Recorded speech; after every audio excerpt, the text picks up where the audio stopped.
This tutorial is on the limit comparison test, a very sophisticated method to check for convergence of a series. Let us start by giving the details of the limit comparison test.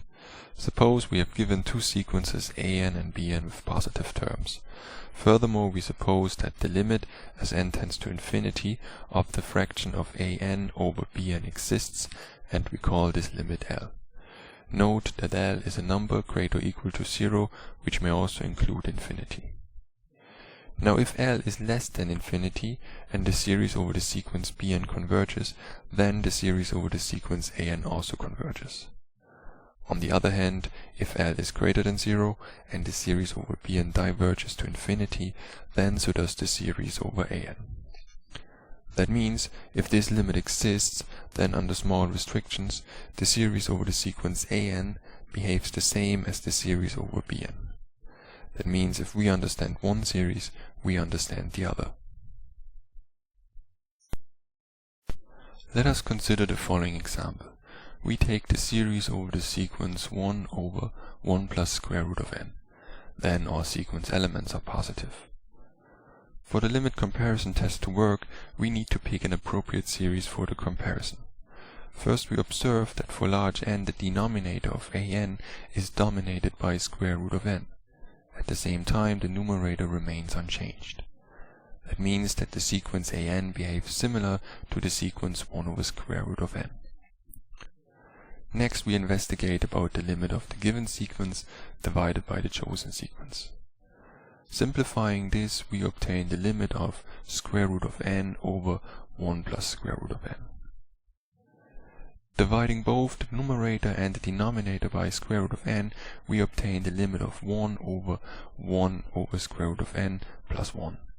As n tends to infinity, 1 over square root of n tends to 0, and thus the whole limit exists and equals 1. Furthermore, we need to realize that the series over the given sequence 1 over square root of n is a p-series with p equal to a half. Hence, this series diverges to infinity. Now, because this limit is greater than 0, the limit comparison test implies that our given series behaves like the chosen series. That means the given series diverges to infinity. In the second example, we consider the series taken over the sequence 2 times square root of n plus 3 over n squared times square root of n plus 4 times square root of n. Clearly all terms are positive. Observe that for large n, the term 2 times square root of n dominates the numerator and n squared times square root of n dominates the denominator.